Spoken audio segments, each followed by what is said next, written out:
Bharat TV की इस खास पेशकश और दरख्वास्त की घड़ी में मैं रिजवान खान आप सभी का इस्तकबाल करता हूं। आज फिर से बात होगी जुरेहड़ा थाना अंतर्गत लगने वाला गांव कुंदन नगला के बारे में।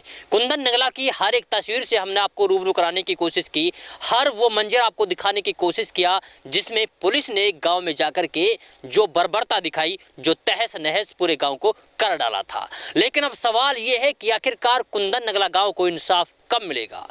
वो इंसाफ जो महिलाएं लगातार ये इंसाफ की मांग कर रही हैं कि आखिरकार रात के समय में आकर के पुलिस वालों ने उनके साथ मार पिटाई क्यों की, महिलाओं पर लाठीचार्ज क्यों किया गया जबकि वहां पर लेडीज पुलिस नहीं थी। यानी कि वहां पर रात के समय में अचानक से पुलिस प्रशासन दबिश देता है, रेड मारता है, और जब वहां के कोई अपराधी होंगे, हालांकि अभी कुछ निकलकर सामने नहीं आ रहा है, लेकिन मैं यही कहूंगा कि कोई ना कोई ऐसी वजह तो जरूर रही होगी जिसकी वजह से पुलिस कुंदन नगला गांव पहुंचती है। आखिरकार एक दो अपराधी की वजह से पूरे गांव पर लाठीचार्ज क्यों किया जाता है? आखिरकार एक दो अपराधियों की वजह से पूरे गांव में बर्बरता क्यों फैलाई जाती है, क्यों उनके साथ मार पिटाई की जाती है? कई सारे सवाल निकल कर आते हैं।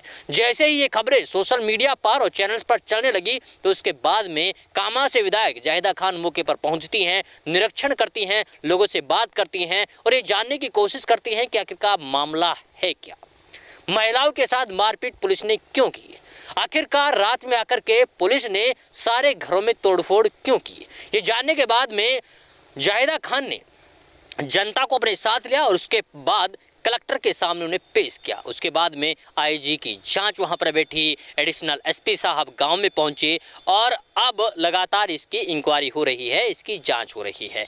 लेकिन सवाल घूम फिरकर वहीं आ जाता है कि क्या वास्तव में कुंदन नगला गांव को इंसाफ मिल पाएगा? क्या उन महिलाओं को इंसाफ मिल पाएगा जिन महिलाओं के साथ मारपिटाई की गई थी? क्या वास्तव में उन छोटे छोटे बच्चों को इंसाफ मिल पाएगा जो अब अपने गांव को छोड़ करके गांव से दूर चले गए हैं या फिर डरे सहमे हुए हैं? क्या उन नई नवेली बहुओं को इंसाफ मिल पाएगा जिनके साथ बदतमीजी की गई थी? ये हम नहीं, ये उस वक्त वो सारी महिलाएं बता रही थी, वो बहू बता रही थी कि उनके साथ किस तरीके से बदतमीजी की गई थी। अब कई सारे सवाल है, बहुत सारे लोगों की प्रतिक्रिया ये आ रही थी कि भाई उन लोगों ने गलत किया, पुलिस प्रशासन ने गलत किया। हालांकि मैं पुलिस प्रशासन को कभी भी दोषी नहीं ठहरा रहा हूं, क्योंकि वहां पर कोई अपराधी होगा इसलिए पुलिस वहां पर गई, वरना पुलिस प्रशासन को अकेले गांव से दुश्मनी क्या हो सकती है।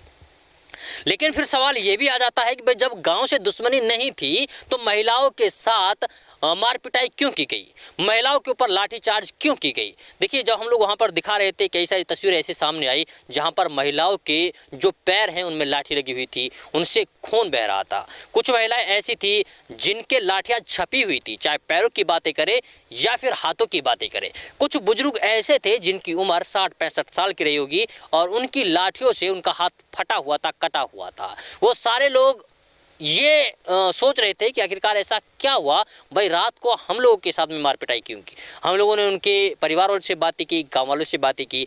बहुत सारे लोग ऐसे थे कि भाई हमें तो पता ही नहीं है, हमने शोरगुल सुना, हम लोग बाहर आए तो पुलिस ने अचानक से मार पिटाई करनी शुरू कर दी। वो मंजर बड़ा भयानक था जब कुंदन नगला गाँव की तस्वीर हमने सुबह सुबह देखी। यानी कि जो रात में रेड मारी गई थी वो अपने आप में दर्शाती है कि पूरे गाँव पर एकदम से ऐसा लगा जैसे अपने आप में कोई तबाही आ गई हो या फिर कोई भूकंप आ गया हो। खैर, सवाल वहीं पर है कि आखिरकार क्या वास्तव में कुंदन नगला गांव को सही तरीके से इंसाफ मिल पाएगा या नहीं, ये वक्त बताएगा। और वक्त के लिए आपको थोड़ा इंतजार करना पड़ेगा। तब तक के लिए आप बने रहिए सिर्फ और सिर्फ भारत टीवी के साथ। वीडियो जर्नलिस्ट मुस्तफीज के साथ मैं रिजवान खान, भारत टीवी, मेवात, कुंदन नगला।